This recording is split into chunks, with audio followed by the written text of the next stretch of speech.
അടക്കപ്പെട്ട അവസ്ഥയിൽ കാണുകയും അങ്ങോട്ട് പ്രവേശിക്കണമെന്ന് ആവശ്യപ്പെട്ട മഹാനവറുകളെ അങ്ങോട്ട് പ്രവേശിപ്പിക്കുന്ന പ്രശ്നമില്ല എന്ന് പറഞ്ഞുകൊണ്ട് ഭടന്മാർ പട്ടാളക്കാർ തടഞ്ഞെങ്കിൽ അവിടെ വെച്ചുകൊണ്ട് ഒരു ബൈത്തുണ്ടാക്കി അങ്ങ് ഓതുകയും സ്വല്ലല്ലാഹു ബൈത്ത് ചൊല്ലിക്കൊണ്ട് റൗളയുടെ തിരുകവാടങ്ങൾ തുറക്കപ്പെടുവാൻ കാരണമായ ഒരു അവസ്ഥയുണ്ടാക്കി എന്ന് മുഅ്മിനീങ്ങൾ വിശ്വസിക്കുന്ന ആ വിഷയത്തെ സംബന്ധിച്ച് ഒരു മനഃശാസ്ത്രപരമായ സമീപനം നാം കണ്ടാൽ അത്ര അങ്ങോട്ട് വിശ്വാസം ഇല്ലാത്ത ആൾക്കാർക്ക് ആ ബൈത്തിന്റെ ഈണമങ്ങ് കേട്ടപ്പോ പട്ടാളക്കാർ വന്ന് സാധനം തുറന്നു കൊടുത്തിട്ട് കയറിക്കൊള്ളാൻ പറഞ്ഞു എന്നെങ്കിലും വിശ്വസിക്കലാണ് ബുദ്ധി. അത്രത്തോളം സുന്ദരമായ അറബി ഭാഷയിൽ സാഹിത്യ ഭാഷയിൽ മനോഹരമായ ആ ഗാനം അങ്ങ് കേട്ടപ്പോൾ അത് അന്തരാളത്തിൽ നിന്നും അങ്ങ് നിർഗളിക്കുന്നതായി തോന്നിയെങ്കിൽ അഥവാ അത് കേൾക്കുന്നവർക്കൊക്കെ അങ്ങനെ തോന്നുന്നുണ്ടെങ്കിൽ പട്ടാളക്കാരൻ വിഭിന്നരല്ല എന്ന് ഭൗതിക അർത്ഥത്തിലെങ്കിലും മനസ്സിലാക്കാൻ നമുക്ക് ബുദ്ധി ഉണ്ടാവണം എന്ന് പറയുമ്പോൾ ഈ ആത്മീയാംശം ജിന്നുകളുമായി ബന്ധപ്പെട്ട വിഷയം ആണെങ്കിൽ ഭൗതികാംശത്തിൽ വളരെ വ്യക്തമായി നാം മനസ്സിലാക്കണം.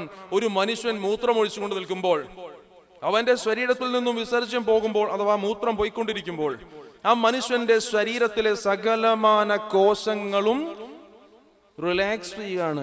റിലാക്സേഷൻ, ഒരു ടെൻഷനും ഇല്ലാത്ത അവസ്ഥയാണ്. അതിൽ യൂറിൻ പരമാവധി പോയിക്കൊണ്ടിരിക്കുമ്പോൾ മനുഷ്യ ശരീരത്തിൽ മൂത്രം സംഭരിക്കപ്പെട്ടിട്ടുള്ള അടിവയറിന് തൊട്ട് താഴെയുള്ള ഒരു ഭാഗം, അടിവയറിനോട് ചേർന്ന് അടിവയറിൽ പിടിച്ചാൽ കാണുന്ന ഭാഗം, ആ അടിവയറിനോട് ചേർന്നുള്ള വയറിലെ ആ ഭാഗം, അവിടെ യൂറിനറി ബ്ലാഡർ എന്ന പേരിൽ ഒരു സഞ്ചിയുണ്ട് ശരീരത്തിനുള്ളിൽ. യൂറിനറി ബ്ലാഡർ അഥവാ മൂത്രസഞ്ചി. ഈ മൂത്രസഞ്ചിക്കുള്ളിലേക്കാണ് യൂറിൻ ഇങ്ങനെ ഫോം ചെയ്ത് കിഡ്നിയിൽ നിന്നും യൂറേറ്റർ വഴി താഴേക്ക് മൂത്രം വന്ന് അവിടെ നിറയുന്നത്. അതിന്റെ 4/1 യൂറിൻ നിറയുമ്പോഴേക്കും ആ യൂറിന്റെ ഭാരം കൊണ്ട് അതിന്റെ അടിയിലുള്ള ഒരു മസിൽ, ട്രൈഗോൺ എന്ന പേരുള്ള ഒരു മസിലിന് വെയിറ്റ് തോന്നും. ഈ മസിലിലേക്ക് 4/1 നിറയുന്ന ഭാരം എത്തുമ്പോഴേക്കും ആ ഭാരം ഉടൻ തന്നെ അത് തലച്ചോറിലേക്ക് മെസ്സേജ് കൊടുക്കുകയും ഉടനെ യൂറിനേറ്റ് ചെയ്യണമെന്ന തോന്നൽ നമുക്കുണ്ടാവുകയും ചെയ്യും. പിന്നീട് വേണമെങ്കിൽ നമുക്ക് മൂത്രമൊഴിക്കാം, അല്ലെങ്കിൽ പിടിച്ചു നിർത്താം. പിന്നെയും നാം മൂത്രമൊഴിക്കാതെ അത് പിടിച്ചു നിർത്തുകയാണെങ്കിൽ യൂറിൻ പിന്നെയും ഒന്ന് നിറഞ്ഞുകൊണ്ടിരിക്കും. ഒരല്പസമയത്തിനുള്ളിൽ അത് അരഭാഗമാകും, കൂടുതൽ പ്രഷർ അതിൽ വരും. അപ്പോൾ കുറച്ചുകൂടി സ്ട്രോങ് ആയിട്ടുള്ള മെസ്സേജ് തലച്ചോറിലേക്ക് എത്തും. അപ്പോൾ ഉടൻ തന്നെ യൂറിനേറ്റ് ചെയ്യാനുള്ള മെസ്സേജ് ശരീരത്തിന് കിട്ടുകയാണ്. വേണമെങ്കിൽ യൂറിനേറ്റ് ചെയ്യാം, അല്ലെങ്കിൽ ഹോൾഡ് ചെയ്യാം.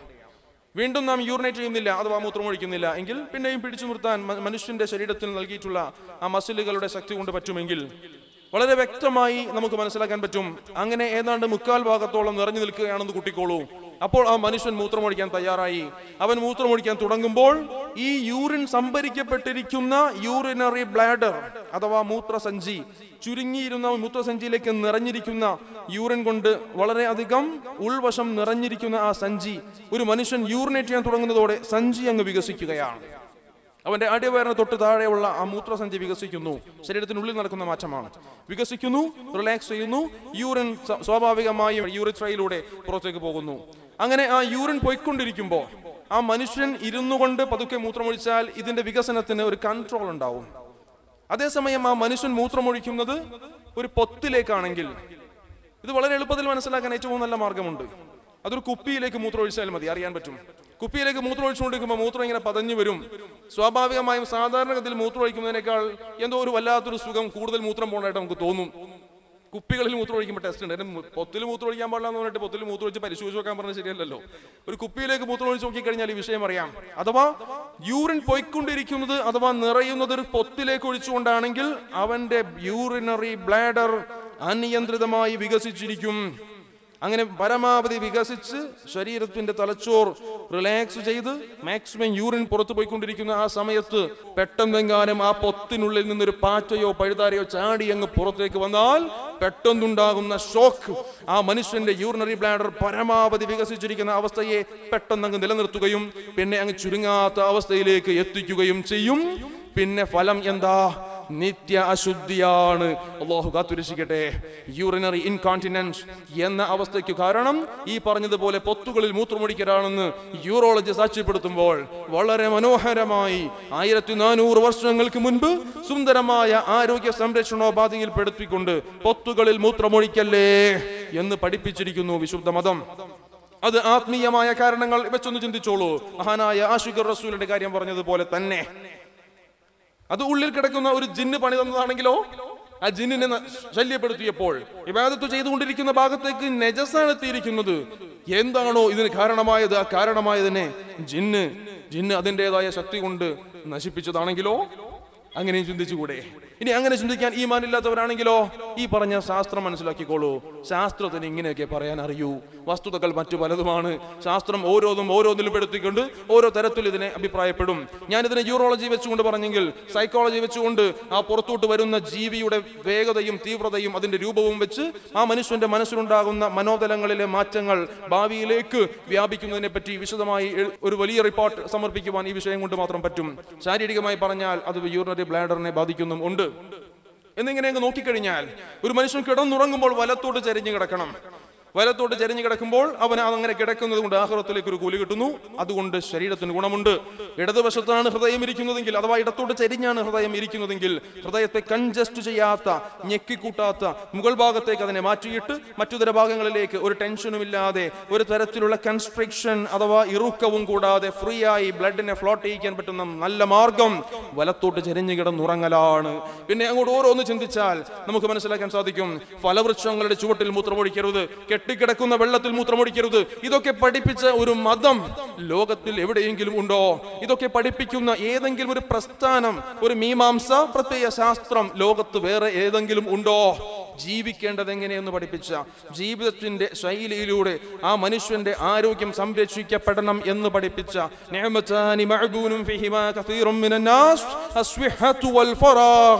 ആരോഗ്യവും ഒഴിവു സമയവും എണ്ണിക്കൊണ്ട് അത് മനുഷ്യർക്ക് നൽകപ്പെട്ടിട്ടുള്ള അനുഗ്രഹങ്ങളാണെന്ന് പഠിപ്പിച്ച്, ആരോഗ്യം മനുഷ്യന്റെ അനുഗ്രഹമാണെന്നും അത് നിലനിർത്തൽ അവന് അനിവാര്യമാണെന്നും അനുഗ്രഹങ്ങൾ മുഴുവനും ചോദ്യം ചെയ്യപ്പെടുന്നതാണെന്നും ചോദ്യം ചെയ്യപ്പെടുന്ന സാധനങ്ങളുടെ കാര്യത്തിൽ ഗൗരവ ബുദ്ധി വേണമെന്നും അങ്ങനെ ഗൗരവ ബുദ്ധിയോടെ മനുഷ്യൻ അവന്റെ ആരോഗ്യം സംരക്ഷിക്കണം എന്നും അതെങ്ങനെ സംരക്ഷിക്കണം എന്നതിനെ പറ്റി വിശദമായ അധ്യാപനങ്ങളും നൽകി ലോകത്തിന് അനുഗ്രഹം ചെയ്ത, മുസ്ലിമീങ്ങൾക്ക് മാത്രമല്ല ലോകത്തുള്ള സകലമായ ജനങ്ങൾക്കും അംഗീകരിക്കാവുന്ന, ഏറ്റെടുക്കാവുന്ന, ജീവിത പദ്ധതിയാക്കാവുന്ന ഒരു മതമാക്കി വിശുദ്ധ ഇസ്ലാമിനെ നമുക്ക് സമർപ്പിച്ചു എങ്കിൽ അല്ലാഹുവിന്റെ ഹബീബ് സമർപ്പിച്ച ആരോഗ്യ സംരക്ഷണമാണ് ഈ വിഷയത്തിൽ നാം കാണുന്നത്. ഇതെല്ലാം ഉൾക്കൊള്ളാൻ നമുക്ക് പറ്റണം. മന്ദിരായ ഉസ്താദുകൾ വരെയാണ് ഡോക്ടർ മുഹമ്മദ് കുജി സക്കാഫി, അല്ലാഹു ആഫിയത്ത് തുറന്ന് പറയട്ടെ. അല്ലാഹുവിന്റെ വിശുദ്ധ മതം, വിശുദ്ധ ദീനുൽ ഇസ്ലാം ലോകത്ത് എമ്പാടും പല സ്ഥലങ്ങളിലായി പല രീതിയിൽ ശിഷ്യന്മാർ വഴിയും സഹോദരങ്ങൾ വഴിയും ഒക്കെ എത്തിച്ചുകൊണ്ടിരിക്കുകയാണ്. മന്ദിരായ ഉസ്താദ് അവരുടെ ജീവിത ചരിത്രം പരിശോധിച്ചാൽ നമുക്ക് മനസ്സിലാക്കാൻ സാധിക്കും. മാത്രമല്ല കിരീടത്തിലെ പൊൻതൂവൽ എന്ന രീതിയിൽ വളരെ അടുത്ത് അദ്ദേഹത്തിന് ഡോക്ടറേറ്റ് ലഭ്യമാക്കപ്പെടുകയും ചെയ്തിട്ടുണ്ട്. തീർച്ചയായും ഈ സദസ്സിനെ ഒന്ന് സമ്പുഷ്ടമാക്കാൻ ഒരു 2 വരി ഉസ്താദ് അവർ നമ്മോട് സംസാരിക്കും. തീർച്ചയായിട്ടും ആ സദസ്സിൽ 2 വാക്ക് സംസാരിച്ച് സദസ്സിനൊരു ബറക്കത്ത് നൽകണം എന്ന് ആവശ്യപ്പെടുകയാണ്. ഒട്ടും പ്രതീക്ഷിക്കാതെയാണ് പ്രിയപ്പെട്ട റിയാസ് അങ്ങനെ പറഞ്ഞത്. വളരെ ആകർഷകമായ ഈ അവതരണത്തിൽ ധാരാളം ആളുകൾ ഒരുമിച്ചുകൂടി മുഹീദ്ദീൻ ശൈഖ് റളിയല്ലാഹു അൻഹുവിന്റെ അനുസ്മരണം നിറഞ്ഞു നിൽക്കുന്ന ഈ മഹത്തായ വേളയിൽ നമ്മുടെ ആഖിറം വിജയിക്കുന്നതിന്, സ്വർഗം ലഭ്യമാകുന്നതിന്, അള്ളാഹുവിൻ്റെ അടുക്കൽ വിജയികളായി മാറുന്നതിന് ഇത് കാരണമായി തരട്ടെ എന്ന് ആത്മാർത്ഥമായി ദുആയിരുന്ന് റിയാസിനോടുള്ള സ്നേഹത്തിൻ്റെ 1000 ആശംസകൾ ഈ വേദിയിൽ സമർപ്പിച്ചുകൊണ്ട് നമ്മുടെ ജില്ലയിൽ കരുനാഗപ്പള്ളി കേന്ദ്രമാക്കി SSFന്റെ ഡിവിഷൻ കമ്മിറ്റി ആദ്യമായി സംഘടിപ്പിച്ച ഈ പ്രോഗ്രാം എല്ലാവിധ ആശംസകളും SYSന്റെ ജില്ലാ ജനറൽ സെക്രട്ടറി എന്ന നിലക്ക് അർപ്പിച്ചുകൊണ്ട് അസ്സലാമു അലൈക്കും. സഹോദരന്മാരെ, ഇനി ചില പ്രധാനപ്പെട്ട ചില ഭാഗങ്ങൾ മാത്രം പറഞ്ഞിട്ട് നിർത്തുകയാണ്. ഇത്രയും നല്ല അഭിസംബോധന മാതൃക ലോകത്ത് സമർപ്പിച്ച നേതാവ് നബി സല്ലല്ലാഹു അലൈഹി വസല്ലമയെ അല്ലാതെ മറ്റാരുമില്ല. വളരെ ഷോർട്ടാക്കി പറയാണ്, ഇസ്ലാമിന്റെ സലാം എന്ന സംവിധാനം എത്ര വലിയ സംവിധാനമാണത്, എത്ര വലിയ സംവിധാനമാണത്. തൻ്റെ ഇപ്പോ പുഞ്ചിരി വലിയൊരു വിഷയമാണ്. ഇപ്പൊ സൈക്കോളജിയിൽ പുഞ്ചിരി വലിയ രൂപത്തിൽ ചർച്ച ചെയ്യപ്പെട്ടുകൊണ്ടിരിക്കുകയാണ്. ഇപ്പോ ലോകപ്രസിദ്ധ ശാസ്ത്രജ്ഞനാകുന്ന ഡോക്ടർ ഗ്രാന്റ് പുഞ്ചിരി 5ആയി തരംതിരിച്ചിരിക്കുന്നു. പുഞ്ചിരിക്കണമെന്നാണ് പറയുന്നത്. എല്ലാവരോടും അഭിസംബോധന ചെയ്തുകൊണ്ട് പുഞ്ചിരിക്കാൻ, ആ പുഞ്ചിരി ഒരുപാട് അസുഖം വരെ മാറ്റാനുള്ള സാധ്യതയുണ്ടെന്നാണ് പറഞ്ഞത്. നബി സല്ലല്ലാഹു അലൈഹി വസല്ലം പറഞ്ഞു, തബസ്സുമുക ഫീ വജ്ഹി അഖീക സദഖ, നിന്റെ സുഹൃത്തിന്റെ മുഖത്ത് നോക്കി പുഞ്ചിരിക്കൽ അത് സദഖയാണെന്ന് സയ്യിദുനാ റസൂലുള്ളാഹി. നബി സല്ലല്ലാഹു അലൈഹി വസല്ലമയുടെ തിരുശേഷിപ്പുകൾ അറിയപ്പെടുന്നത് പോലെയും ആദരിക്കപ്പെടുന്നത് പോലെയും അതിൽ ഗ്രന്ഥരചനയും ചർച്ചയും നടന്നതുപോലെയും മറ്റൊരു നേതാവിന്റെയും ശേഷിപ്പുകൾ ആദരിക്കപ്പെടുകയോ ഗ്രന്ഥരചന നടത്തപ്പെടുകയോ ചെയ്തിട്ടില്ല. അത്ഭുതപ്പെട്ടു പോകുന്ന ഒരു മേറ്ററാണ് സുബ്ഹാനല്ലാഹ്. ഇത് അത്ഭുതപ്പെട്ടു പോകും. അള്ളാന്റെ ഹബീബിന്റെ ചെരുപ്പിനെ പറ്റിയല്ല, ആ ചെരുപ്പിന്റെ മാതൃകയെ പറ്റി മാത്രം 900 പേജുള്ള ഒരു കിതാബ് ഒരു മഹാൻ എഴുതിയിട്ടുണ്ട്. ആ ചെരുപ്പിന്റെ മാതൃകയെ പറ്റി, ചെരുപ്പിനെ കുറിച്ചല്ല, ചെരുപ്പിന്റെ മാതൃകയെ പറ്റി. എത്രയോ പണ്ഡിതന്മാർ അവരുടെ വളരെ പ്രധാനപ്പെട്ട സമയങ്ങളിൽ അവർ ചെലവഴിച്ചത് അള്ളാന്റെ ഹബീബിന്റെ ചെരുപ്പിനെ കുറിച്ച് പറയാം. നോക്കൂ നിങ്ങൾ, മഹാനായ ഇബ്നുൽ അറബി റളിയല്ലാഹു അൻഹു, ഇബ്നു അസാക്കിർ റളിയല്ലാഹു അൻഹു, ഇമാം സുയൂത്തി റളിയല്ലാഹു അൻഹു, ഫാറഖി, സഖാവി തുടങ്ങിയ നിരവധി മഹാന്മാർ ഈ അള്ളാഹുവിന്റെ ഹബീബിന്റെ തിരുശേഷിപ്പാകുന്ന ചെരുപ്പിനെ കുറിച്ച് മാത്രം ഗ്രന്ഥങ്ങൾ എഴുതിയ മഹാന്മാരാണ്. മനസ്സിലാക്കണം. ഒരു സഹാബി ഉണ്ടായിരുന്നു, അവിടുന്ന് ചെരുപ്പ് കഴിച്ചിട്ടുടൻ തന്നെ ഒരു കിരീടം പോലെ അതിനെ എടുത്തിട്ട് ആ ശരീരത്തിലേക്ക് ചേർത്ത് വെക്കുന്ന ഒരു മഹാനുണ്ടായിരുന്നു. മഹബത്താണത്. അതിനെ നമ്മളെ ഈ കണ്ണുകൊണ്ട് നോക്കിയാൽ പറ്റില്ല. മഹബത്ത് ഇൻഷാ അല്ലാഹ് ചെറിയൊരു വിശദീകരണം നമുക്ക് തരാം. ഇനി അവിടുത്തെ എന്തിനെ കുറിച്ചല്ല, ചിലർക്ക് ഈ പിന്നെ വിയർപ്പ് എന്നൊക്കെ പറയുമ്പോൾ ചിലർക്കൊരു പ്രയാസം വരികയാണ്. വിയർപ്പ്, തുപ്പ് നീരെന്നൊക്കെ പറയുമ്പോൾ, എന്നാൽ അതൊക്കെ മഹബത്താണ് സഹോദരന്മാരെ. മഹബത്തിന്റെ സ്നേഹത്തിന്റെ മേഖലയിലേക്ക് വരുമ്പോൾ അതിന് മാനദണ്ഡങ്ങൾ കൂടുതൽ നമുക്ക് കാണാൻ സാധിക്കില്ല. ഇതാ ചില തെളിവുകൾ ഞങ്ങൾ കാണിക്കുന്നു. ലോകത്ത് ഏറ്റവും കൂടുതൽ വിലപിടിപ്പുള്ള എല്ലാ വസ്തുക്കളും ഒരു തരത്തിൽ വിസർജ്യമാണ്. ലോകത്തിൽ ഏറ്റവും വിലപിടിപ്പുള്ള സുഗന്ധമാണ് കസ്തൂരി. ഇതാ കസ്തൂരിയാണ് കാണുന്നത്. കസ്തൂരി നോക്കൂ. കസ്തൂരിമാനിന്റെ പൊക്കിളിൽ നിന്നും പുറപ്പെടുന്ന ഒരു തരം വിസർജ്യമാണ് ലോകത്ത് വെച്ച് ഏറ്റവും വലിയ സുഗന്ധമാകുന്ന മസ്ക്. കസ്തൂരിമാനെ കണ്ടോ? ഇനി ലോകത്ത് വെച്ച് ഏറ്റവും വലിയ പാനീയം, ഏറ്റവും വിലപിടിപ്പിച്ചതും ഏറ്റവും ഔഷധവീരുള്ള പാനീയം, ഈ ഒരു തരത്തിൽ പറഞ്ഞാൽ ഈച്ച തുപ്പുനീരാന്ന് തുപ്പുന്നതാണ്. ഈച്ചയുടെ ഒരു തരം വിസർജ്യമാണത്. ഈച്ച ഇതെടുത്തിട്ട് വിസർജിക്കുന്നതാണ് എന്ത്? വായിലൂടെ തുപ്പുനീരാണെന്ന് വേണമെങ്കിൽ പറയാം. അതാണ് ലോകത്ത് ഏറ്റവും വിലപിടിപ്പുള്ള പാനീയം, ഏറ്റവും വലിയ ഔഷധവീര്യമുള്ള. ഇനി ലോകത്ത് വെച്ച് ഏറ്റവും വലിയ വസ്ത്രമോ, ഏറ്റവും വില കൂടിയ വസ്ത്രമോ, അത് പട്ട്. ആ പട്ടാണ്, പട്ടുനൂൽ പൂവിനെ ഞങ്ങളെ കാണുന്നത്. പട്ടാണ് ലോകത്ത് ഏറ്റവും വിലപിടിപ്പുള്ളത്. അത് പട്ടുനൂൽ പൂവിന്റെ ഒരു തരം വിസർജ്യമാണ്. അപ്പോൾ എല്ലാ വിസർജ്യങ്ങളും മാലിന്യമല്ല. അതാണ് നമ്മളിവിടെ മനസ്സിലാക്കേണ്ടത്. ഇനി നോക്കൂ സഹോദരന്മാരെ, നമ്മളുടെ ഫുട്ബോൾ കളിക്കാരനാകുന്ന, ഫുട്ബോളിന്റെ ദൈവം എന്ന പേരിൽ അറിയപ്പെടുന്ന മറഡോണ അദ്ദേഹത്തെ ഉദ്ധരിച്ചൊരു വിഷയം പറയാൻ പോകുന്നു. എന്റെ ചെറുപ്പക്കാർ പ്രത്യേകം ശ്രദ്ധിക്കണം. മറഡോണ ഞങ്ങളുടെ നാടിന്റെ അടുത്തുള്ള കണ്ണൂരിൽ വന്നു. കണ്ണൂരിൽ മറഡോണ എത്തിയപ്പോൾ ദേശാഭിമാനി പത്രം അദ്ദേഹത്തിനെ കുറിച്ചൊരു ഫീച്ചർ തന്നെ പ്രസിദ്ധീകരിച്ചു. വലിയ സംഭവം. ദൈവം എന്നാണ് എല്ലാ സ്ഥലത്തും പറയുന്നത്. ദൈവം എത്തിയത് ഹെലികോപ്റ്ററിൽ. ദൈവം സ്പർശിച്ച പന്തിനായി ആരാധകരുടെ മത്സരം. ദൈവം സ്പർശിച്ച പന്തിനായി ആരാധകരുടെ മത്സരം. മറഡോണ ഷൂട്ട് ചെയ്ത പന്ത് കൈക്കലാക്കാൻ നൂറുകണക്കിന് ആരാധകർ കടുത്ത പോരാട്ടത്തിലായിരുന്നു. വേദിയുടെ 4 ഭാഗത്തേക്കുമായി മറഡോണ ഡസൻ കണക്കിന് പന്തുകളാണ് അടിച്ചു കയറ്റിയത്. ഇതിലൊരു പന്ത് കിട്ടിയത് Kannur football friends free coaching സെന്ററിലെ ഷിഹാബിനായിരുന്നു. പന്ത് കിട്ടിയ ഷിഹാബ് ഒരു സാമ്രാജ്യം കീഴടക്കിയ ആഹ്ലാദത്തിലാണ്. നിധി പോലെ ഈ പന്ത് സൂക്ഷിക്കുമെന്ന് ഷിഹാബ് പറഞ്ഞത്. നിധി പോലെ ഈ പന്ത് സൂക്ഷിക്കുമെന്നാണ് ഷിഹാബ് പറഞ്ഞത്. സഹതാരങ്ങളും ഷിഹാബിന് ദൈവത്തിന്റെ കാൽ സ്പർശമുള്ള പന്ത് കിട്ടിയ ആനന്ദത്തിലാണ്. 1000-ഓളം ഉറുപ്പിക എടുത്ത ഒരു പന്ത് കിട്ടും, പക്ഷേ ദൈവത്തിന്റെ കാല് തൊട്ട് പന്ത് അത് കിട്ടിയപ്പോൾ സാമ്രാജ്യം കീഴടക്കിയ മട്ടാണ്. തൊട്ടിട്ടേ കാലോണ്ട് തൊട്ടതേ, അത് കിട്ടി. എല്ലാവർക്കും വലിയ ആനന്ദമായി. ഷിഹാബിന് തൊട്ട് എല്ലാവരും കൂടിയിരിക്കുക. ഇതെന്തൊരു അത്ഭുതമാണ്. മറഡോണയുടെ കാല് തൊട്ടൊരു പന്ത്. എത്രയൊരു പ്രാധാന്യമാണ് കൊടുത്തത്. ദേശാഭിമാനി പത്രമാണ് പറയുന്നതെങ്കിൽ മനോരമ പത്രവും ഇതേപോലെ തന്നെ. മനോരമ പത്രം പറഞ്ഞത് വളരെ രസകരമായിട്ടാണ്. അതാ ഞായറാഴ്ച പതിപ്പ്. ചില്ലിട്ട് വെക്കാൻ ഒരു കുപ്പായം. കേൾക്കണം കേട്ടോ, ഒരുപാട് പറയാനുണ്ട്. ഈ വിജയൻ, ഫുട്ബോളിന്റെ എല്ലാം അറിയപ്പെടുന്ന വിജയനെ മറഡോണ കെട്ടിപ്പിടിച്ച രംഗം. അയാൾക്ക് ദുനിയാവിൽ ഇങ്ങനത്തെ ഒരു സുഖിന് കിട്ടാനില്ലെന്ന് അദ്ദേഹം പറയുന്നു. അദ്ദേഹം പറഞ്ഞുണ്ടോ? അതായത് പിന്നെ മറഡോണന്റെ പരിപാടി കാണാൻ പോയി. സ്റ്റേഡിയത്തിന്റെ 2 അറ്റങ്ങളിലായിരുന്നു ഞങ്ങൾ. ഒരിക്കൽ പോലും അടുത്തെത്താൻ പറ്റാത്ത ദൂരം. പക്ഷേ എന്റെ മനസ്സ് മുഴുവൻ എങ്ങനെയെങ്കിലും ദൈവത്തെ ഒന്ന് നേരിൽ കാണുന്നതിനെ കുറിച്ചായിരുന്നു. ദൈവം എന്ന് പറഞ്ഞാൽ മറഡോണ കുറിച്ച്. ഓടിപ്പോയി ദൈവത്തിന്റെ കൈയൊന്ന് മുത്തി വന്നാലോ എന്ന് പോലും, ഓടിപ്പോയി ദൈവത്തിന്റെ കൈയൊന്ന് മുത്തി വന്നാലോ എന്ന് പോലും ഞാൻ ആഗ്രഹിച്ചു പോയി. അപ്പൊ കൈമുത്ത എന്ന് പറയുന്നത് സ്നേഹപ്രകടനത്തിന്റെ ഭാഗമാണെന്ന് എല്ലാവരും സമ്മതിക്കുന്ന വിഷയമാണ്. നമ്മൾ മാത്രം പറയുന്നല്ല. ആലിമീങ്ങളെ കൈമുത്തുമ്പോഴേക്ക് ജറക്ക് ടെൻഷനാണ്. കൈമുത്ത് എന്ന് പറയുന്നത് മൊത്തത്തിൽ എന്താണ്? സ്നേഹപ്രകടനത്തിന്റെ ഒരു മൊത്തം ലോകം അംഗീകരിച്ച രൂപമാണ്. അങ്ങനെ കൈമുത്തി വന്നാലോ ഞാൻ ആഗ്രഹിച്ചു പോയി. പക്ഷേ സുരക്ഷാ കാരണത്താൽ എനിക്കതിന് സാധിച്ചില്ല, കഴിഞ്ഞില്ല. പക്ഷേ ഇപ്പോഴത്തെ എൻ്റെ ഭാഗ്യത്തെ എങ്ങനെ വിശേഷിപ്പിക്കണമെന്ന് അറിയാത്ത അവസ്ഥയിലാണ് ഞാൻ. എന്താ സംഭവം എന്നറിയോ? മറഡോണ അയാളെയും കെട്ടിപ്പിടിച്ചു. എവിടുന്ന്? കണ്ണൂരിന്ന്. അതോടുകൂടി അയാൾ പറയാണ്, ഇനി എനിക്ക് ഫുട്ബോളിന്റെ മേഖലയിൽ ഒന്നും നേടാനില്ല, എല്ലാം ഞാൻ നേടിക്കഴിഞ്ഞു, എൻ്റെ ദൈവം എന്നെ കെട്ടിപ്പിടിച്ചിരിക്കുകയാണ്. വിഷയം അതല്ല. ഫുട്ബോൾ രാജ്യാന്തര മത്സര രംഗത്ത് നിന്ന് വിരമിച്ച ദിവസം ഞാൻ അണിഞ്ഞിരുന്ന ജേഴ്സി എന്റെ വീട്ടിൽ ചില്ലിട്ട് വെച്ചിട്ടുണ്ട്. എന്റെ ദൈവത്തിന്റെ വിയർപ്പ് പുരണ്ട കുപ്പായം ഇനി ചെല്ലിട്ട് സൂക്ഷിക്കും. സുബ്ഹാനല്ലാഹ്. എന്റെ ദൈവത്തിന്റെ വിയർപ്പ് പുരണ്ട കുപ്പായം ഞാനത് ചില്ലിട്ട് സൂക്ഷിക്കും. എന്താണ് അതിലുള്ളത്? അത്രാണോ? ആരെങ്കിലും പത്രസമ്മേളനം നടത്തിയോ? വിജയനന്ത് മണ്ടത്തരമാണ് ഈ പേപ്പറിൽ പറഞ്ഞിരിക്കുന്നത്. ഒരു ഫുട്ബോളുകാരന്റെ വിയർപ്പ് കുപ്പായത്തിലാകുമ്പോഴേക്ക് എന്താണ് ഇവിടെ? ബോഡി വേസ്റ്റ് അല്ലേ പറയാൻ ആരെങ്കിലും ഉണ്ടായോ? പത്രസമ്മേളനം കൂടാൻ ആരെങ്കിലും ഉണ്ടായോ? ഉണ്ടാവില്ല. സ്നേഹത്തിന്റെ കഥയതാ. മഹബത്ത് എന്ന് പറഞ്ഞ അതാണേ. അതിന് മാനദണ്ഡങ്ങളുടെ അക്ഷരക്കൂട്ടങ്ങളുടെ വരികളിലേക്ക് നിർവചിക്കപ്പെടേണ്ട ഒന്നല്ല സ്നേഹം. അതാണ് പറഞ്ഞത്. എന്നിട്ട് കേട്ടോ, രസം അതല്ല, അത് കഴിഞ്ഞു വന്നപ്പോൾ അങ്ങനെ ഞാനത് സൂക്ഷിച്ചു വെക്കും. ആ വിയർപ്പിന്റെ മണം ഒരിക്കലും മായാൻ പാടില്ല.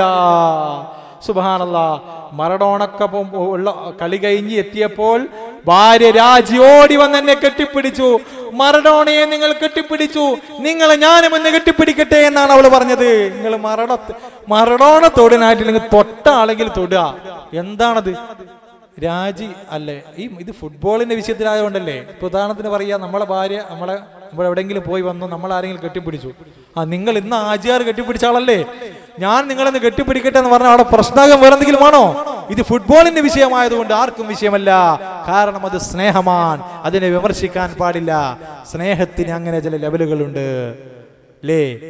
അള്ളാഹുവിന്റെ ഹബീബിന്റെ തിരുപാതുകം, ആ പാതുകത്തെ കുറിച്ച് പറയുമ്പോൾ നമ്മൾ സ്നേഹിക്കുന്ന ഒരു പെണ്ണിന്റെയോ അല്ലെങ്കിൽ ഒരു സഹോദരന്റെയോ മുഖത്തുള്ള കാക്കപ്പുള്ളി നമുക്ക് സ്നേഹം വർദ്ധിപ്പിക്കുന്ന വിഷയമാണെങ്കിൽ അള്ളാഹിന്റെ ഹബീബിന്റെ കാലിൽ അണിഞ്ഞ ചെരുപ്പ്, അവിടുത്തെ വിയർപ്പ്, അവിടുത്തെ ഉമിനീര്, അവിടുത്തെ രക്തം എല്ലാം നമുക്ക് പരിശുദ്ധമാണ്. കാരണം അവിടുത്തെ പോലൊരു സൃഷ്ടി ലോക ചരിത്രത്തിൽ വന്നിട്ടില്ല കേട്ടോ. അള്ളാഹുവിന്റെ സൃഷ്ടികളിൽ ഏറ്റവും സ്വർഗത്തെക്കാൾ പവിത്രമായ സൃഷ്ടിയാണ് ഷഫീഉൽ വറാ മുഹമ്മദ് മുസ്തഫ സല്ലല്ലാഹു അലൈഹി വസല്ലം. നോക്കൂ തിരുശേഷിപ്പുകൾ. വർഗീയതക്കെതിരെ ഇത്രത്തോളം ബോധനം നൽകിയ മറ്റൊരു നേതാവും ലോക ചരിത്രത്തിലില്ല. ലൈസ മിന്നാ മൻ ദആ ഇലാ അസബിയ വലൈസ മിന്നാ മൻ ഖാതല അലാ അസബിയ വലൈസ മിന്നാ മൻ മാത അലാ അസബിയ. വർഗീയതയിലേക്ക് ക്ഷണിച്ചവൻ, അതിൽ യുദ്ധം ചെയ്തവൻ, അതിൽ മരിച്ചവൻ നമ്മളിൽപ്പെട്ടവനല്ല. ശഫീഉനാ റസൂലുള്ളാഹി. ഇതിനേക്കാളും വലിയ സംസാരം ലോകത്താർക്കാണ് സംസാരിക്കാൻ പറ്റുക? വർഗീയതയിലേക്ക് ക്ഷണിച്ചവനും അതിൽ യുദ്ധം ചെയ്തവനും അതിൽ മരിച്ചവനും നമ്മിൽപ്പെട്ടവനല്ല. ഇത്രയും ചുരുങ്ങിയ കാലം കൊണ്ട് ഇതുപോലെ മാതൃകായോഗ്യ അനുയായി വൃന്ദത്തെ ലോകത്തിന് സമർപ്പിക്കാൻ നബി സല്ലല്ലാഹു അലൈഹി വസല്ലമക്കല്ലാതെ ലോകത്തൊരാൾക്കും സാധിച്ചിട്ടില്ല. എന്താണ്? യൂഫട്ടീസ് നദിയുടെ തീരത്ത് ഒരു ആട്ടിൻകുട്ടി ചത്തി വീണാൽ ഞാൻ എന്റെ റബ്ബിനോട് സമാധാനം പറയണമെന്ന് പറഞ്ഞ ഉമർ ബിൻ ഖത്താബിനെ പോലുള്ള മഹാന്മാരെ സൃഷ്ടിച്ച നേതാവ്. ഇത്രയും മാതൃകായോഗ്യ അനുയായി വൃന്ദത്തെ ആർക്കും സമർപ്പിക്കാൻ സാധിച്ചിട്ടില്ല. എന്തായിരുന്നു അവർ തമ്മിലുള്ള സ്നേഹം? മക്കയിൽ നിന്ന് മുഹാജറായിക്കൊണ്ട് എല്ലാം ഒഴിവാക്കി മദീനയിലേക്ക് വന്നപ്പോൾ അവിടുത്തെ സഹാബത്ത്, റസൂലുള്ളാഹിന്റെ സഹാബത്ത്, മദീനയുള്ള സഹാബത്ത് മക്കയിലുള്ള സഹാബത്തിനെ സ്വീകരിച്ചുകൊണ്ട് പറയുന്നു, യാ റസൂലല്ലാഹ് ഒരു സഹാബിയെ എനിക്ക് തരണം. വേറൊരു സഹാബി പറയുന്നു, യാ റസൂലല്ലാഹ് ഒരു സഹാബിയെ എനിക്ക് തരണം. എന്നിട്ട് പറയുന്നു, സുഹൃത്തെ എന്റെ സ്വത്തിന്റെ പകുതി ഞാൻ നിനക്ക് തന്നിരിക്കുന്നു. വേറൊരു സഹാബി എന്ന് പറയുന്നു, സുഹൃത്തെ ഞാൻ ഈ മദീനയിൽ ഏറ്റവും വലിയ പണക്കാരനാണ്, എന്റെ സ്വത്തിന്റെ പകുതി ഞാൻ നിങ്ങൾക്ക് തന്നിരിക്കുന്നു. എനിക്ക് 2 ഭാര്യമാരുണ്ട്. ഒരു ഭാര്യമാരെ പോലും തലാഖ് ചൊല്ലി സ്വന്തം സുഹൃത്തിന് വിവാഹം ചെയ്തു കൊടുത്തു. ആലോചിച്ച് നോക്കൂ, എന്തൊരു മഹബത്താ, ഇതെന്തൊരു മഹബത്താണ്. പ്രിയപ്പെട്ടവരെ, ഇന്നും മദീനയിലേക്ക് ചെന്ന് നോക്കൂ. റമദാനിന്റെ സമയത്തോ മറ്റുള്ള നോമ്പിന്റെ സമയത്തോ ചെന്ന് നോക്കൂ. നമ്മൾ അവിടെ വുളു ചെയ്യുമ്പോൾ ചെറിയ മക്കൾ കാത്തു നിൽക്കുന്നു. നമ്മൾ വുളു ചെയ്തു കഴിഞ്ഞാൽ ഉടൻ തന്നെ വന്ന് മക്കൾ നമ്മളെ കൈപിടിക്കും. യാ അമ്മി, ഇതെന്റെ കൂടെ വരണം നോമ്പ് തുറക്കാൻ, എന്റെ കൂടെ വരണം ഇന്ന് നോമ്പ് തുറക്കാൻ എന്ന് പറഞ്ഞ് എന്റെ പിതാവ് കാത്തു നിൽക്കുന്നു. അപ്പോൾ മറ്റേ കുട്ടി പറയുന്നു, ഞാൻ ആദ്യം അദ്ദേഹം ഒതു എടുക്കാൻ പോകും, ഞാനാണ് വിളിച്ചത്, എന്റെ കൂടെ വരണം എന്ന് പറഞ്ഞിട്ട് ആ മഹബത്തിന്റെ സ്നേഹത്തിന്റെ പിടിയും വലിയും ഇന്നും മദീനയിലുണ്ട് കേട്ടോ. ഇങ്ങനത്തെ സ്നേഹവും ഇങ്ങനത്തെ മാതൃകായോഗ്യ മതിയായ ബന്ധത്തെ ഹബീബായ റസൂലുള്ളാഹി സ്വല്ലല്ലാഹു അലൈഹി വസല്ലം അല്ലാതെ ലോകത്തിന് നേതാവിനും സമർപ്പിക്കാൻ സാധിച്ചില്ല കേട്ടോ. ലക്ഷക്കണക്കിന് മാതൃകായോഗ്യരായ അനുയായി ബന്ധത്തെ ലോകത്തിന് സമർപ്പിച്ചു. ഇത്രത്തോളം അനുകരിക്കപ്പെട്ട ഒരു നേതാവ് ലോക ചരിത്രത്തിൽ നബി സല്ലല്ലാഹു അലൈഹി വസല്ലം അല്ലാതെ ഇല്ല. ഒരിക്കലും സഹാബത്ത് ഇങ്ങനെ റസൂൽ എങ്ങനെയാണ് ചെയ്ത്, അങ്ങനെ ഇബ്നു ഉമർ റളിയല്ലാഹു അൻഹു വത്തക്ക തിന്നറിയില്ലായിരുന്നു. കാരണം റസൂൽ എങ്ങനെയാണ് വത്തക്കെന്ന് ഞാൻ അറിയില്ല, അതുകൊണ്ട് വത്തക്ക തിന്നറിയില്ല. ഒരിക്കലും സഹാബത്ത് നബി സല്ലല്ലാഹു അലൈഹി വസല്ലം പോകുമ്പോൾ ഒരു ഇല പറിച്ചിട്ട് കയ്യിൽ മോതിരമാക്കി ഇങ്ങനെ വെറുതെ റസൂൽ ഇങ്ങനെ കൈമിലിട്ടു. കുറെ അങ്ങ് ദൂരം ചെന്ന് നോക്കുമ്പോൾ സഹാബത്തിന് എല്ലാവരുടെ കയ്യിലും ഓരോ മോതിരം, ഇല കൊണ്ടുള്ള മോതിരം. റസൂൽ ചോദിച്ചത് എന്തായി? അത് അവിടുന്ന് അങ്ങനെ ധരിച്ചങ്ങൾ കണ്ടല്ലോ, ഞങ്ങൾ ധരിച്ചതാണ്. അവിടുന്ന് എന്താണോ ചെയ്യുക അതേപോലെ തന്നെ ഇബ്നു ഉമർ റളിയല്ലാഹു അൻഹു ഏതെങ്കിലും പ്രദേശത്തോട് പോകുമ്പോൾ കുനിഞ്ഞു പോകും. ഇവിടുന്ന് റസൂൽ എങ്ങനെയാണ് നടന്നിരുന്നത്, ഇവിടെ റസൂൽ ഇരുന്ന് അവിടെ ഇരിക്കും. അവിടുന്ന് എങ്ങനെയാണ് ജീവ അതേപോലെ പകർത്തപ്പെടുകയാണ്. ഇതുപോലെ അനുകരിക്കപ്പെട്ട ഒരു നേതാവ്, പകർത്തപ്പെട്ട ഒരു നേതാവ് ലോക ചരിത്രത്തിൽ ഹബീബായ റസൂലുള്ളാഹി സ്വല്ലല്ലാഹു അലൈഹി വസല്ലം അല്ലാതെ മറ്റാരുമില്ല. 28 വിശുദ്ധ ഖുർആൻ പോലെ ഇത്രത്തോളം വായിക്കപ്പെടുന്ന ഒരു ഗ്രന്ഥം ലോക ചരിത്രത്തിൽ മറ്റൊന്നുമില്ല. ഇത്രത്തോളം വായിക്കപ്പെടുകയും ഇത്രത്തോളം മനപ്പാഠം ചെയ്യപ്പെടുകയും നബി സല്ലല്ലാഹു അലൈഹി വസല്ലം കയ്യിലുള്ളതുപോലെ ലോകത്തൊരു നേതാവിന്റെ കയ്യിലില്ല. ഏറ്റവും അധികം വായിക്കപ്പെടുന്ന ഗ്രന്ഥത്തെ പറ്റിയിട്ടാണ് ഇവിടെ ചർച്ച വരുന്നതെങ്കിൽ വളരെ വ്യക്തമായി നമുക്കത് തെളിയിക്കാൻ പറ്റും. നിങ്ങളൊന്ന് പരിശോധിച്ചു നോക്കണം. ഒരു ദിവസത്തിൽ ഏറ്റവും കൂടുതൽ അനുയായികൾ ഉള്ള മതം ഏതാണ് എന്ന് ചോദിച്ചാൽ അത് ക്രൈസ്തവ മതമാണ്. ക്രൈസ്തവ മതത്തിലാണ് ഏറ്റവും കൂടുതൽ അനുയായികൾ ഉള്ളത് എങ്കിൽ അത് 200 കോടിയോളം വരും എന്നാണ് കണക്ക് സൂചിപ്പിക്കുന്നത്. 140 കോടിയാണ് ലോകത്തുള്ള മുസ്ലിമീങ്ങളുടെ എണ്ണം എങ്കിൽ ഏറ്റവും കൂടുതൽ പാരായണം ചെയ്യപ്പെടുന്ന ഗ്രന്ഥം ഏറ്റവും കൂടുതൽ അനുയായികൾ ഉള്ളവരുടെ കയ്യിലല്ല എന്നതാണ് ഇവിടുത്തെ വിരോധാഭാസം. ഏറ്റവും കൂടുതൽ പാരായണം ചെയ്യപ്പെടുന്ന ഗ്രന്ഥം ഒരു ദിവസത്തിൽ 27 തവണ അള്ളാഹുവിന്റെ വിശുദ്ധ ഗ്രന്ഥത്തിൽ അതിലുള്ള സൂറത്തുകളും ആയത്തുകളും നാം പാരായണം ചെയ്യുന്നുണ്ട്. പാരായണം ചെയ്യുന്നു എന്നിടത്തുള്ള ചർച്ചയെ കുറച്ചുകൂടി ഗൗരവമായി കണ്ടാൽ, മനപ്പാഠമാക്കുന്ന വിഷയം എടുത്ത് പരിശോധിച്ചാൽ ലോകത്ത് 2010 കണക്കനുസരിച്ച് 50 ലക്ഷം ഹാഫിളുകൾ ഉണ്ട് എന്നാണ് പറയപ്പെടുന്നത്. 2010 കണക്കിൽ 50 ലക്ഷമാണ് വിശുദ്ധ ഖുർആൻ മനപ്പാഠമാക്കിയവരുടെ ഏതാണ്ട് ആധികാരിക കണക്ക്. അതിനേക്കാൾ ഏറാനേ സാധ്യതയുള്ളൂ. മുഴുവൻ കണക്കെന്ന് എടുത്തിട്ട് നമ്മൾ ജുനൈദാഫിനെ കണ്ടിട്ടുണ്ടോ എന്ന് അറിയാൻ പാടില്ല കൂട്ടത്തിൽ. അത് എന്നെ പെടാത്ത ആളുകൾക്ക് വേറെ ഉണ്ടാവും, വേറെ ഹാഫിളുകളൊക്കെ ഇവിടെ ഉണ്ടാവുമല്ലോ. അത് സ്ഥാപനങ്ങൾ വെച്ചുള്ള കണക്ക് പരിശോധിച്ചുകൊണ്ട്, ഹിഫ്ള് കഴിഞ്ഞവരെ കണക്കെടുത്ത് പരിശോധിച്ചുകൊണ്ട് 50 ലക്ഷം ലോകത്തെമ്പാടും വിശുദ്ധ ഖുർആൻ മനപ്പാഠമാക്കിയവരുണ്ടെന്ന് കണക്കാക്കപ്പെടുമ്പോൾ വാസ്തവം അതിനേക്കാൾ ഏറെയാണ്. ഒരു ദിവസത്തിൽ 27 തവണ മുസ്ലിമീങ്ങൾ വിശുദ്ധ ഗ്രന്ഥം പാരായണം ചെയ്യുന്നുണ്ടെങ്കിൽ 140 കോടി ആളുകളാണ് ലോകത്ത് മുസ്ലിമീങ്ങളായി ഉള്ളതെങ്കിൽ 140 കോടിയും നിസ്കരിക്കാൻ പറ്റുന്നവരാകണം എന്നില്ല. കുറച്ചൊക്കെ കുട്ടികളൊക്കെ ഉണ്ടാവുമല്ലോ.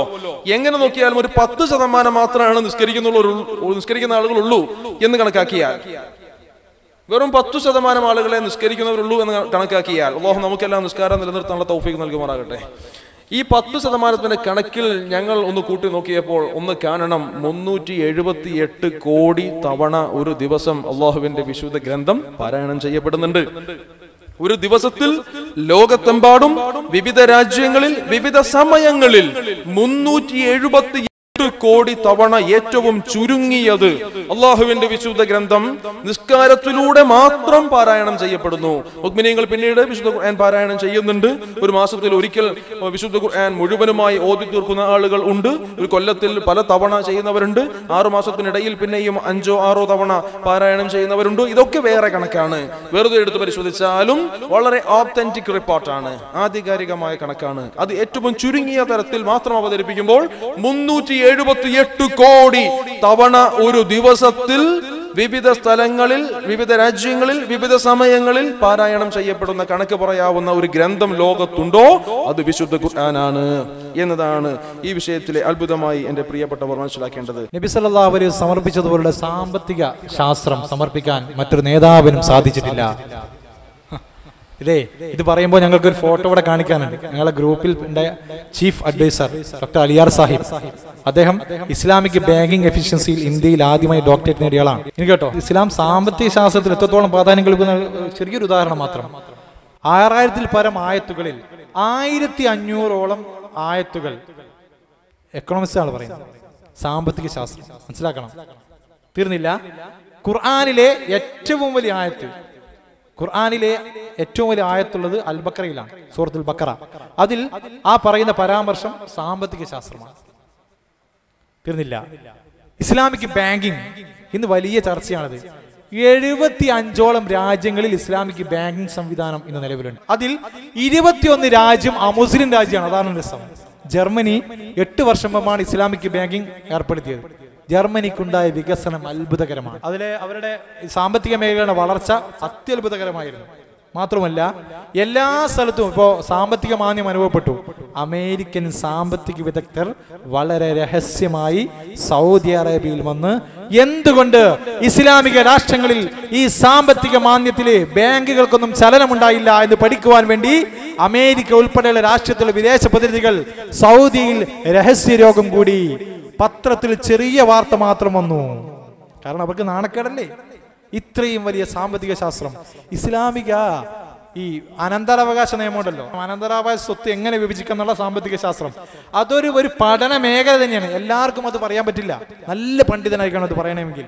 അപ്പം ഇത്രയും നല്ലൊരു സാമ്പത്തിക ശാസ്ത്രം ലോകത്തിൽ സമർപ്പിക്കാൻ നബി സല്ലല്ലാഹു അലൈഹി വസല്ലമക്ക് അല്ലാതെ ലോകത്തിലെ നേതാവിന് സാധിച്ചിട്ടില്ല.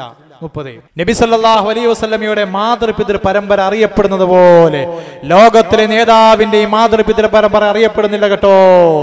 ഇവിടെ ചെറിയ മക്കളോട് ചോദിച്ചു നോക്കൂ. റസൂലുള്ളാന്റെ 20ഓളം ഉപ്പാപ്പമാരുടെ പേര് പഠിക്കൽ മദ്രസിലെ കുട്ടികൾ പഠിക്കുന്നു. നമുക്കെല്ലാം പഠിക്കൽ നിർബന്ധമാണ്. കുട്ടികളോട് പാടാൻ പറഞ്ഞു നോക്കൂ, കുട്ടികൾ സുന്ദരമായി പാടും. അബൂഹു അബ്ദുല്ലാഹി അബ്ദുൽ മുത്തലിബ്. റസൂലുള്ളാന്റെ 20 ഉപ്പാപ്പമാരുടെ പേര് ചോദിക്കട്ടെ, നോക്കുക. റസൂലുള്ളാന്റെ ഉപ്പാപ്പമാരുടെ പേരാണ് കാണുന്നത്.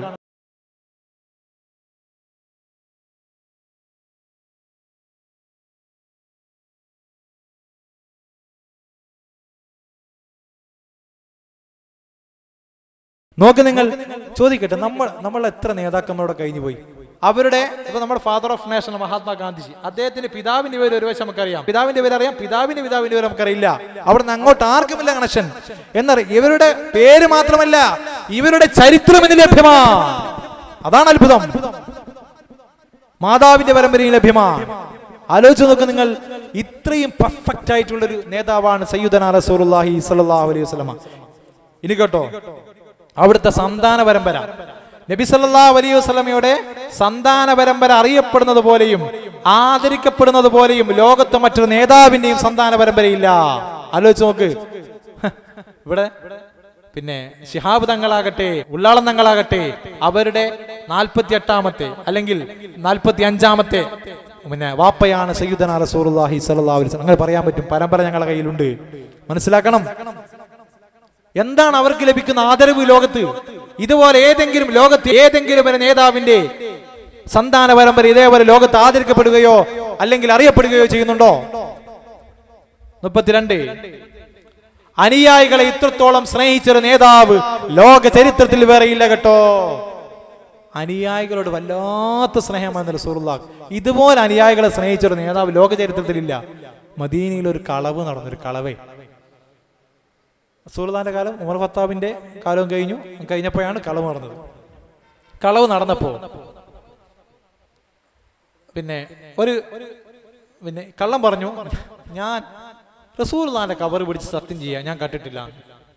അതിലൊരു വിളവുള്ള സഹാബി പറഞ്ഞു അത് പറ്റില്ല, ഉമറുൽ ഖത്താബിന്റെ കബർ പിടിച്ച് സത്യം ചെയ്യണം. അതിനില്ല എന്നാണ്. കാരണം എന്താ അറിയോ? റസൂലുള്ളാഹിന്റെ റഹ്മത്ത് കള്ളന് വരെ അറിയാം. അവിടുത്തെ റഹ്മത്തിന്റെ വലിപ്പം ഒരു ചരിത്രത്തിൽ കണ്ടിട്ട് ഇബ്ലീസിന് നബി സല്ലല്ലാഹു അലൈഹി വസല്ലം ജനിക്കുന്നവരെ ഒരു അടി ഇങ്ങനെ കിട്ടിയിരുന്നു. എവിടുന്നാന്ന് അറിയില്ല. റസൂലുള്ളാഹി സ്വല്ലല്ലാഹു അലൈഹി വസല്ലം ജനിക്കുമ്പോൾ ആ അടി നിന്നു. ആധികാരികമായിട്ടൊരു പണ്ഡിതനോട് പറഞ്ഞതാ. മനസ്സിലാക്കണം. എത്രയാണ് അവിടുത്തെ റഹ്മത്ത്. ഒരുപാട് പറയാനുണ്ട്. ഒറ്റ അനുയായിയും വേദനിക്കുന്ന അവിടുന്ന് ഇഷ്ടമായിരുന്നില്ല. മനസ്സിലാക്കണം. അവിടുന്ന് ഈ ശിക്ഷ നേരത്തെ ഡോക്ടർ റിയാസ് സാഹിബ് പറഞ്ഞല്ലോ, ശിക്ഷ നടപ്പിലാക്കുന്ന സമയത്ത് അനുയായി ഇങ്ങനെ വേദനിക്കുമ്പോൾ അവിടുന്ന് മാറി നിന്ന് കരയുമായിരുന്നു. അത്രയാണ് മഹബത്ത്. ഇല്ലേ? മഹാനായ അഹമ്മദ് നമ്പർ റളിയല്ലാഹുവിനാണ് തോന്നുന്നത്. അദ്ദേഹം പറഞ്ഞില്ലേ, ഒരു ശത്രുവിനോട് പറഞ്ഞ, മോനെ നിനക്ക് ഞാൻ പൊരുത്തപ്പെട്ടു തരാം, എന്താണ് കാരണമെന്നറിയുമോ? നാളെ റസൂലുള്ളാഹിന്റെ അനുയായികൾ ഞാൻ പൊരുത്തപ്പെട്ടില്ലെങ്കിൽ നീ നരകത്തിൽ കടന്നാൽ നീ വീഴുന്നത് കാണുമ്പോൾ എന്റെ നേതാവ് വേദനിക്കുന്നത് നിനക്ക് ഓർമ്മ വരും. അതുകൊണ്ട് അവിടുന്ന് വേദനിക്കുന്ന നിനക്ക് ഇഷ്ടമല്ല, അതുകൊണ്ട് ഞാൻ നിനക്ക് പൊരുത്തപ്പെട്ടു തരുന്നു. കാരണം അത്രയും വലിയ അക്രമമാണ് നീ എന്നോട് ചെയ്തത്. ആലോചിക്കൂ, അവിടുന്ന് ഒരു പ്രയാസപ്പെടുന്ന ഇഷ്ടമല്ല. അസ്സലാത്തു അസ്സലാമു അലൈക സയ്യിദി യാ റസൂലല്ലാഹ്, ഞാൻ അവിടുത്തെ പറ്റി പറയുകയും കേൾക്കുകയും ചെയ്യുന്നു. അതുകൊണ്ട് ഞങ്ങൾ ഈ കൈയൊന്ന് അവിടുന്ന് പിടിക്കണേ യാ സയ്യിദി. ഇനി കേട്ടോ, ഇനി അവസാനത്തെ 33ാമത്തെ പോയിന്റ് പറഞ്ഞ് ഈ വിഷയം ഞാൻ തീർക്കാൻ പോയാണ്. എല്ലാ മുഅ്മിനീങ്ങളും ഈ വിഷയം ഒന്ന് ശരിക്കൊന്ന് ശ്രദ്ധിക്കണം. ഞാൻ പൂർണ്ണമായി പല വിഷയം നമുക്കിപ്പോൾ പിരിയാം. ഞങ്ങൾക്ക് പോകാൻ 11:15 വണ്ടി പോണം. ഇത്രത്തോളം അനുയായികളെ സ്നേഹിച്ചൊരു നേതാവ് ലോക ചരിത്രത്തിൽ വേറെയില്ല കേട്ടോ. അനുയായികളാൽ സ്നേഹിക്കപ്പെട്ട നേതാവ് പഠിക്കാൻ മാത്രമുള്ള വിഷയമാണ്. അബൂബക്കർ സിദ്ദീഖ് റളിയല്ലാഹുവിന്റെ ചരിത്രമാകട്ടെ, ഉമർ ഖത്താബ് റളിയല്ലാഹുവിന്റെ ചരിത്രമാകട്ടെ, എല്ലാം സ്നേഹം കൊണ്ട് ഒരു മഹാപ്രപഞ്ചം തന്നെയാണ്. എത്രയാണ് തെളിവ് റഹ്മാനെ ഞങ്ങളുടെ കയ്യിലുള്ളത്. ഉമർ ഖത്താബ് പറഞ്ഞില്ലേ, അബൂബക്കർ സിദ്ദീഖ് റളിയല്ലാഹു അൻഹുവിന്റെ ഒരു ദിവസത്തെ ഒരു രാത്രിയിൽ അമലെനിക്ക് തരികയാണെങ്കിൽ, ആ അമലെനിക്ക് തരികയാണെങ്കിൽ ഞാൻ എൻ്റെ ജീവിതകാലത്ത് ചെയ്ത സർവ്വ അമലും ഞാൻ അബൂബക്കറിന് തരാം. എന്താണ്? ഒറ്റ ദിവസം റസൂലുള്ളാഹിന്റെ ഗുഹയിൽ താമസിക്കില്ലേ അല്ലേ? കേറിയിട്ട് ഓരോ പൊത്തുകളും അടച്ചു, ഒന്ന് കാലുകൊണ്ട് അടച്ചു പിടിച്ച രംഗം, അവിടുത്തെ വാരിയെടുത്ത് ചുമലിട്ട് മദീനയിലെ കോടിയ രംഗം ആലോചിച്ച് നോക്കൂ. ഒരു സ്ത്രീ വന്നിട്ട് റസൂലുള്ളാഹിന്റെ വഫാത്തിന് ശേഷം ചോദിച്ചു, ആയിഷ ബീബി എവിടെയാണ് റസൂലുള്ളാഹിനെ മറമാടിയത് എന്ന് ചോദിച്ചു. അപ്പൊ റസൂലുള്ളാഹിന്റെ ഖബറങ്ങ് കാണിച്ചു, ഇതാ ഇവിടെയാണ്. ആ സഹാബി വനിത, എവിടെയാണ് എന്റെ ഹബീബിനെ മറമാടിയത്, എവിടെയാണ്? ആ ഖബർ ശരീഫ് കാണുകയും ആ ഖബറിന്റെ സമീപത്ത് മുകളിൽ കിടന്നുകൊണ്ട് ആ സ്ത്രീ ലോകത്തോട് ഇവിടെ പറയുകയും ചെയ്തു കേട്ടോ. മഹബത്താണ്.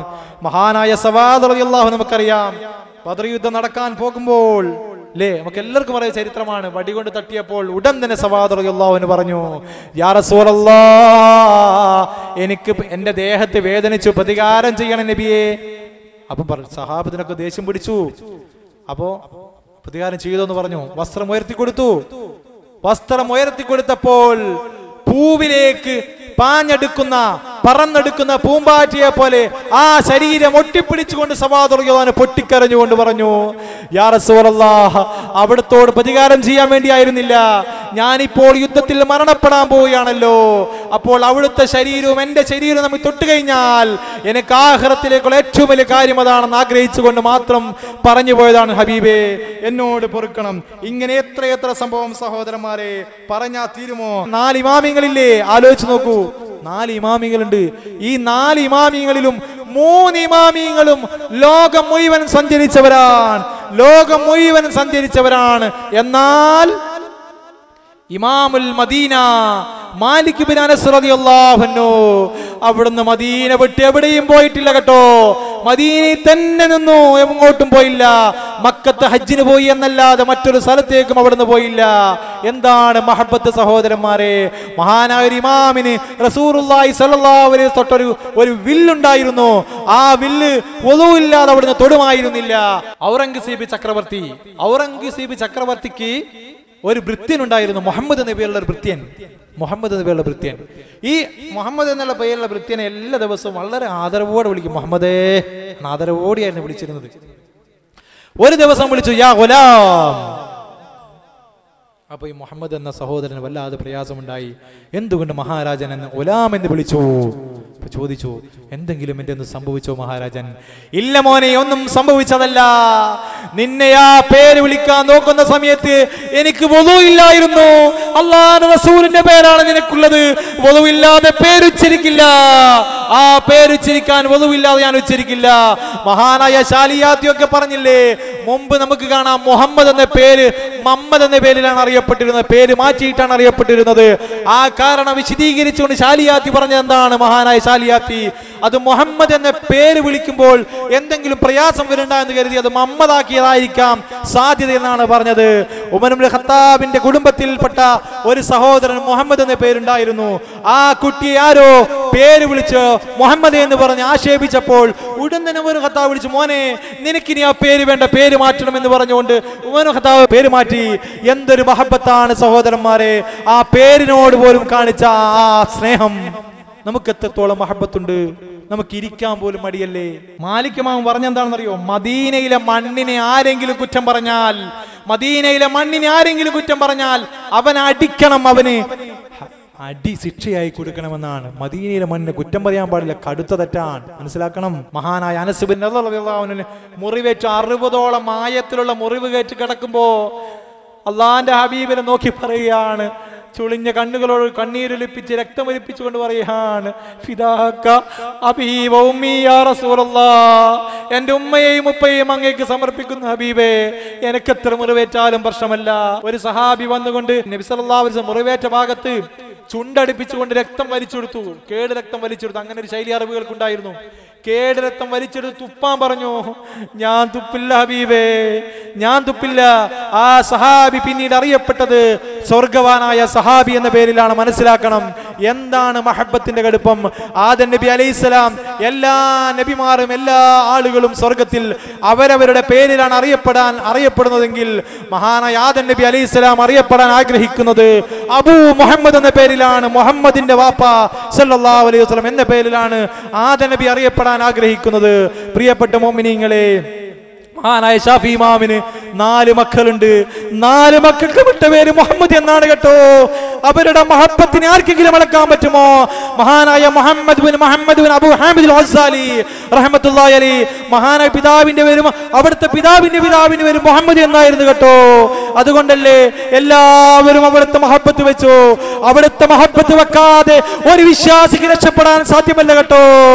ഒരു ഇമാമും പറഞ്ഞതായി നമ്മൾ കേട്ടിട്ടില്ല, ഞാൻ നിസ്കരിച്ചു അല്ലാ, ഞാൻ ഇത്രത്തോളം നോമ്പ് നോറ്റു, ഞാൻ ഇത്രത്തോളം ഖുർആൻ ഓതി, അതുകൊണ്ട് എന്നെ നീ രക്ഷപ്പെടുത്തണേ എന്ന് ഒരു ഇമാമും പറഞ്ഞതായി കേട്ടിട്ടില്ല.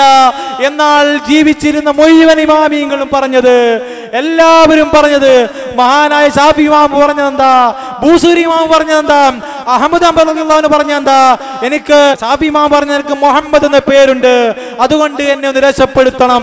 ബൂസൂരി ഇമാം പറഞ്ഞെന്താ, എനിക്ക് ആ പേരുണ്ട്, അതുകൊണ്ട് എന്നെ ഒന്ന് രക്ഷപ്പെടുത്തണം എന്നാണ് എല്ലാവരും പറഞ്ഞത്. ഷാഫി ഇമാമിന്റെ വഫാത്തിന് ശേഷം ശിഷ്യന്മാർ കണ്ടില്ലേ, ഉസ്താദേ അവിടുത്തെ അവസ്ഥ എന്താണെന്ന് ചോദിച്ചപ്പോൾ, മോനെ ഞാൻ ബേജാറിലായിരുന്നു, പക്ഷേ എന്നെ രക്ഷപ്പെടുത്തിയത് അള്ളാഹുവിന്റെ ഹബീബിന്റെ പേരിൽ ഞാൻ രചിച്ച റിസാല എന്ന കിതാബാകുന്നു. ആലോചിച്ച് നോക്കൂ, ആരൊക്കെ മുഅ്മിനീങ്ങൾ രക്ഷപ്പെട്ടിട്ടുണ്ടോ? എല്ലാവരും അള്ളാഹുവിന്റെ ഹബീബ് എന്ന കവാടത്തിലൂടെ കടക്കാതെ ഒരു മുഅ്മിനും രക്ഷപ്പെടാൻ സാധ്യമല്ല കേട്ടോ. കുബ്ബത്തുൽ ഖദറാ കാണുമ്പോൾ പൊട്ടിക്കറിയാൻ സാധിക്കാത്തൊരു മുഅ്മിൻ അവൻ മുഅ്മിനല്ല കേട്ടോ. അള്ളാഹുവിന്റെ ഹബീബിനെ പറ്റി പറയുമ്പോൾ അത് മനസ്സ് ഇഷ്ടമില്ലാത്തവൻ, അവൻ മഹബത്തില്ലാത്തവനാണ് കേട്ടോ. സഹാബത്തിന്റെ എന്തായിരുന്നു അവരുടെ മഹബത്ത്?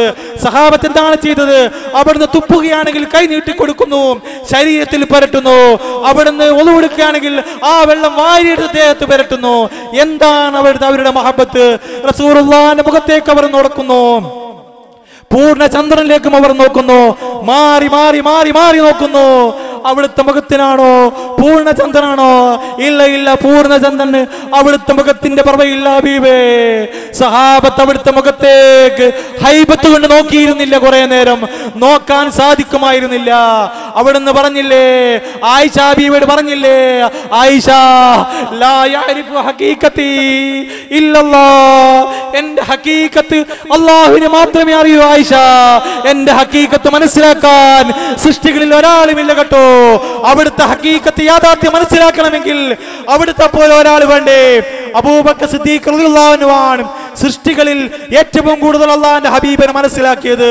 നമ്മളുടെ സദസ്സിലിരിക്കുന്ന ഒരു കാരണവർ നിസ്കരിച്ചത്ര ജമാഅത്ത് അബൂബക്കർ സിദ്ദീഖ് റളിയല്ലാഹു അൻഹു നിസ്കരിച്ചിട്ടുണ്ടാവില്ല.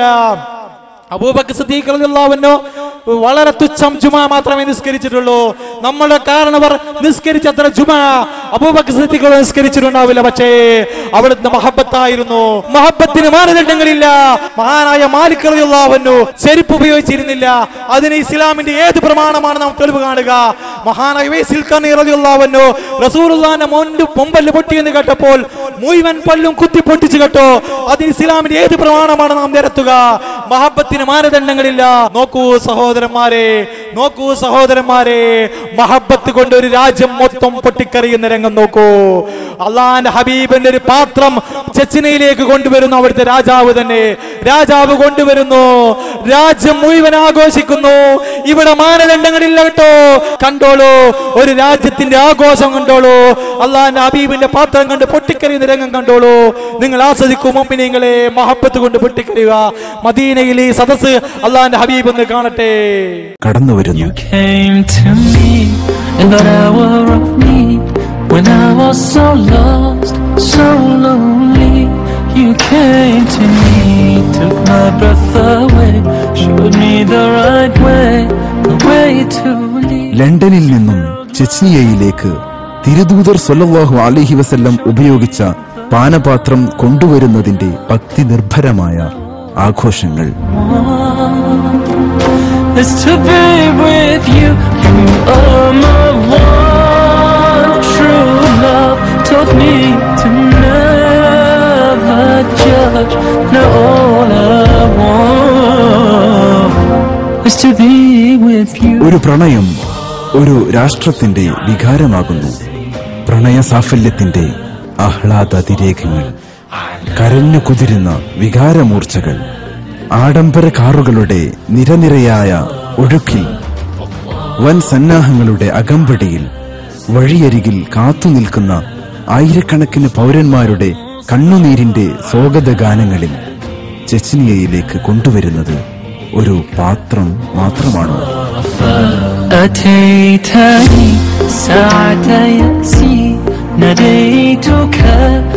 കാറിന് മുകളിൽ കാണുന്ന പട്ടുതുണികൾ ഒരുപാട് കാലം മദീനയിലെ റൗള ഷരീഫിൽ വിരിച്ചതായിരുന്നു.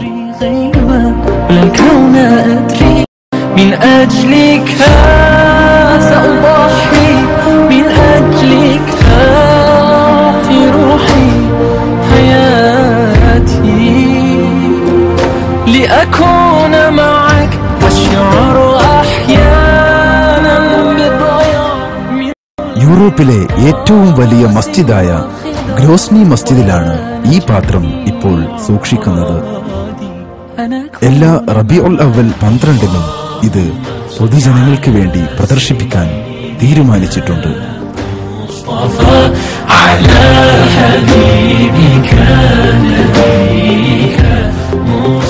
ഈ ജനക്കൂട്ടത്തിന്റെ തീവ്ര വികാരങ്ങൾക്ക് നേതൃത്വം നൽകുന്നത് ചെച്നിയൻ പ്രസിഡന്റ് റമദാൻ കദിറോവ് തന്നെയാണ്.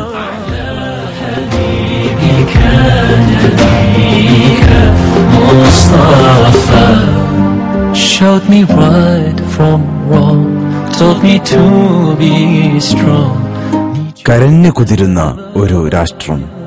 ഇവരുടെ കണ്ണീരിൽ ചാലിച്ചെടുത്ത അഭംഗില രാഗങ്ങളുടെ മധുരമൂറുന്ന സ്വരങ്ങൾ അഷ്ടദിക്കുകളിൽ അനുരണനം ചെയ്യുന്നു. You filled my heart with love, showed me the light above. Now all I want is to be with you. You are my one true love. Taught me to never judge. Now all I want. യുക്തിബോധങ്ങൾ ഇവിടെ തോറ്റുപോകുന്നു. ആധുനികതയുടെ വില കുറഞ്ഞ സൂത്രവാക്യങ്ങൾ വ്യർത്ഥമാകുന്നു. പുത്തൻവാദത്തിന്റെ ഊശരതകൾ കൊന്നു തള്ളേണ്ടതാണെന്ന് വിശ്വാസിയുടെ ഹൃദയത്തിന് വീണ്ടും താക്കീത് ലഭിക്കുന്നു. സൂക്ഷിക്കുക, ഇത് ഒരു ജനതയുടെ ആത്മാവിന്റെ കയ്യൊപ്പുകളാണ്.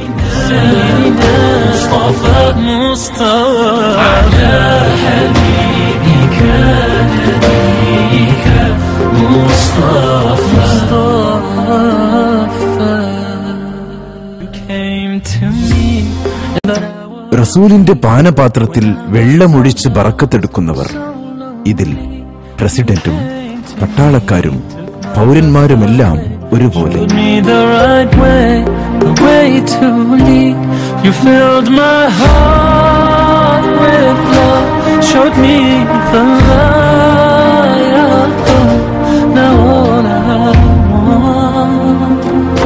Is to be with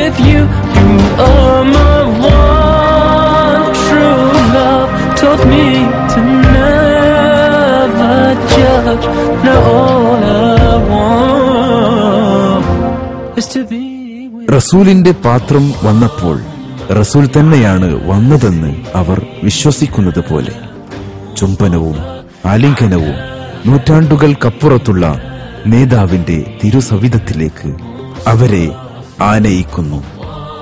റസൂൽ കുടിച്ച പാത്രത്തിൽ നിന്നും കുടിക്കുമ്പോൾ സ്വർഗീയ പാനത്തിന്റെ അനുഭവം കണക്കെ അവർ മതിമറക്കുന്നു. പുണ്യ റസൂലിന്റെ അധരസ്പർശം ലഭിച്ച അനുഭവം കണക്കെ അവർ അനുഭൂതിയിലാണ്ടുപോകുന്നു. നോക്കൂ, ആത്മാവുകളുടെ ലഹരിയിൽ യുക്തിവാദികൾക്ക് മനസ്സിലാകാനാവാത്ത സംവേദനങ്ങളാണിത്.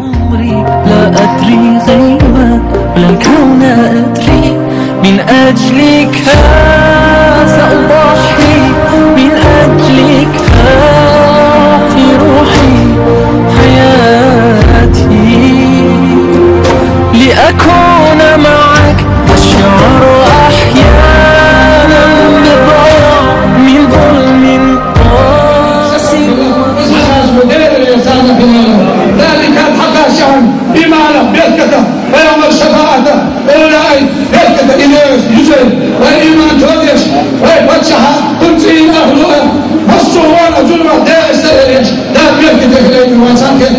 والسلام عليكم ورحمة الله وبركاته. الله أكبر.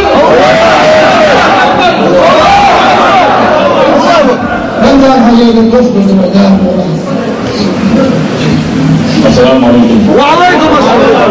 Dari Presiden kami dengan diklarasi tentang Google hasil sekarang ini dengan mana? Need you more than ever, Ya Rasulullah. സഹോദരങ്ങളെ, ഈമാനുള്ളവന്റെ മനസ്സ് മദീനയിലെത്തിയിരിക്കുകയാണ്. ഞങ്ങൾക്കൊരു കാര്യം പറയാനുള്ളത്, എല്ലാവരും ഞങ്ങൾക്ക് വേണ്ടി ദുആ ചെയ്യണം. ഈ പരിപാടിയുമായി ഇറങ്ങിയപ്പോൾ ഒരുപാട് തടസ്സങ്ങളുണ്ടായിരുന്നു. അൽഹംദുലില്ലാ ഇത്രയും പറയാൻ കഴിഞ്ഞു. ഞങ്ങളാരെങ്കിലും മരിച്ചു എന്ന് കേട്ട് കഴിഞ്ഞാൽ നിങ്ങളെല്ലാവരും റസൂലുള്ളാഹിന്റെ സ്വലാത്ത് ചൊല്ലി ഞങ്ങൾക്ക് എല്ലാവർക്കും വേണ്ടി ദുആ ചെയ്യണം, രണ്ടുപേർക്കും വേണ്ടി ദുആ ചെയ്യണമെന്ന് പ്രത്യേകം അറിയിക്കുന്നു. അസ്സലാമു അലൈക്കും വറഹ്മത്തുള്ളാഹി വബറകാതുഹു.